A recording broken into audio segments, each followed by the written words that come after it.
Hi, Rose City Church. As Paul says in Philippians 1, I thank my God every time I mention you in prayer. It is a prayer full of joy. And why are my prayers filled with joy for you? Because I deeply care about you, and it's evident that even in these difficult and stressful times, still God is at work in you and through you. Now, I know I'm stating the obvious when I say that this year has been one of major upheaval and change for all of us. As a global community, we are enduring a once-in-a-century pandemic. We are witnessing a swell of a new civil rights movement, and we have just endured a contentious election season that has worn down all of us. But along with all that's going on in the wider world, Rose City Church has also gone through significant changes this year. Over the last 7 months, we've transitioned entirely online, where Sunday services and small groups and prayer nights are all done through Zoom. I also began my lead pastor appointment here at Rose City Church in the middle of the pandemic.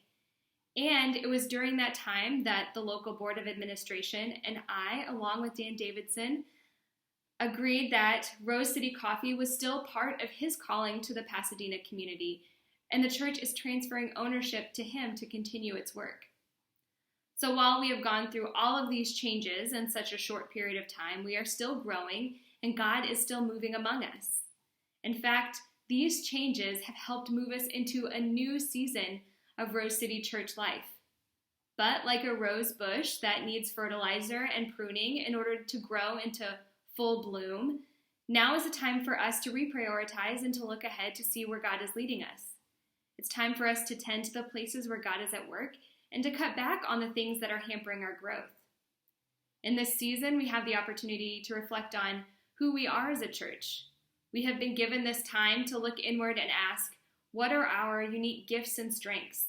How is God transforming us as a people? During this time, we can also be drawn to look ahead, to wonder and to dream, to ask, where is God leading us? Where should we put our energy and our resources for the kingdom of God? And so in order to discern these things, the church is beginning a strategic planning process. And in the next couple of weeks, we invite you to share your reflections through a short anonymous survey. You will be asked these 3 questions. What are the strengths of Rose City Church? What are Rose City Church's weaknesses and areas of needed improvement? And what are the important issues, opportunities, or priorities that our church will face in the next 3 to 5 years? The answers you provide to this survey will help the pastors, staff, and board focus our energy and our resources towards the places where God is leading us as a church community. We can get a sense of what needs cultivation and what needs to be pruned away. So I invite you to take a couple minutes to complete the survey and share your heart and vision of Rose City Church. If you would like more information about the strategic planning process, please check out the document linked in the email here, or email me directly at pastorclaire@rosecitychurch.org. I hope you will join us on this process of discovery, and I pray through the power of God, we will all experience Rose City Church grow into full bloom.